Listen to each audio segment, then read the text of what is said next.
ഹരിനാമ കീർത്തനത്തിലേക്ക് സ്വാഗതം. ഈവന്ന മോഹം അകലപ്പോവതിന് പുനരീവണ്ണമുള്ളൊരു ഉപദേശങ്ങൾ ഇല്ലുലകിൽ ജീവന്നു കൃഷ്ണഹരി ഗോവിന്ദരാമ തിരുനാമങ്ങൾ ഒന്നൊഴികെ നാരായണായ നമ. ഒരിക്കൽ 10 പേർ ചേർന്ന് ഒരു യാത്ര പോയി. അവരൊരു പുഴ കടന്നു. അക്കരെ എത്തിയ അവർ പരസ്പരം എണ്ണി നോക്കി. 9 പേരേയുള്ളൂ. വീണ്ടും വീണ്ടും അവർ എണ്ണി നോക്കി. എണ്ണം 9 മാത്രം. പിന്നീട് മറ്റൊരു വഴി പോകാൻ വന്ന് അവരെ എണ്ണി തിട്ടപ്പെടുത്തി അവർ 10 പേരുണ്ട് എന്ന് ബോധ്യപ്പെടുത്തി കൊടുത്തു. ഇവിടെ എണ്ണുന്നയാൾ തന്നെ ഒഴിച്ചാണ് എണ്ണിയത്. താൻ ഈ യാത്രികരിൽ ഒരാളാണെന്ന് അയാൾ മറന്നുപോയി. ഇതാണ് ആത്മവിസ്മൃതി. തന്നെ മറക്കുക, താൻ ആരെന്ന് ബോധ്യപ്പെടാതിരിക്കുക. എന്തുകൊണ്ടിങ്ങനെ? നാം മോഹവലയത്തിൽ അകപ്പെട്ടിരിക്കുന്നു. ഈ മായാമോഹം ഉണ്ടാകുന്നത് അജ്ഞാനം കൊണ്ടാണ്. ആത്മാവിന് അതിൻ്റെ സ്വരൂപ വിസ്മൃതി സംഭവിക്കുന്നു.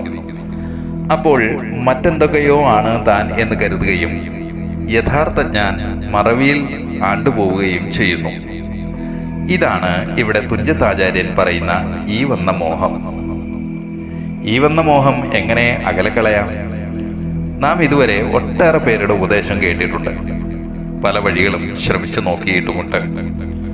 എന്നിട്ടും ഞാൻ അല്ലാത്ത ഞാൻ എന്ന മോഹം മാറിയോ? നാൾക്കുനാൾ തെറ്റായി കൊണ്ട് നടക്കുന്ന ആ ഞാൻ വളർന്നു വലുതാകുന്നു. അതിനെ നാം പല പ്രകാരങ്ങളിലൂടെ അവതരിപ്പിക്കാൻ ശ്രമിക്കുന്നു. ഞാൻ അല്ലാത്ത ഞാനാണ് ഞാനെന്ന് മറ്റുള്ളവരെ ബോധ്യപ്പെടുത്താനും ശ്രമിക്കുന്നു. ഇങ്ങനെ ആത്മവിസ്മൃതിയിൽ ആണ്ടാണ്ട് പോകുമ്പോൾ മോചനം എവിടെ? അജ്ഞാനം എന്ന് കൂടൊഴിയും. ഇന്നോളം കിട്ടിയ ഉപദേശങ്ങളൊന്നും ജീവന് പാഠമായില്ല. അപ്പോൾ ഇനി എന്തു വഴി? ശങ്കരാചാര്യസ്വാമികൾ പറയുന്നു, ഭജഗോവിന്ദം ഭജഗോവിന്ദം ഗോവിന്ദം ഭജ മൂഢമതേ. അല്ലയോ നാവേ, മുകുന്ദ മുകുന്ദ എന്ന് ഉച്ചരിക്കുക. ബ്രൂഹി മുകുന്ദേതി രസനെ ബ്രൂഹി മുകുന്ദേതി എന്ന് ശ്രീ സദാശിവ ബ്രഹ്മേന്ദ്രരും പറയുന്നു. നാമമഹിമ അത്ര മൂല്യവത്താണ്. കൃഷ്ണ, ഹരി, ഗോവിന്ദ എന്നിങ്ങനെയുള്ള തിരുനാമങ്ങൾ എപ്പോഴും അകമേ മുഴങ്ങട്ടെ. നമുക്ക് ധാരാളം സഹസ്രനാമങ്ങളുണ്ട്.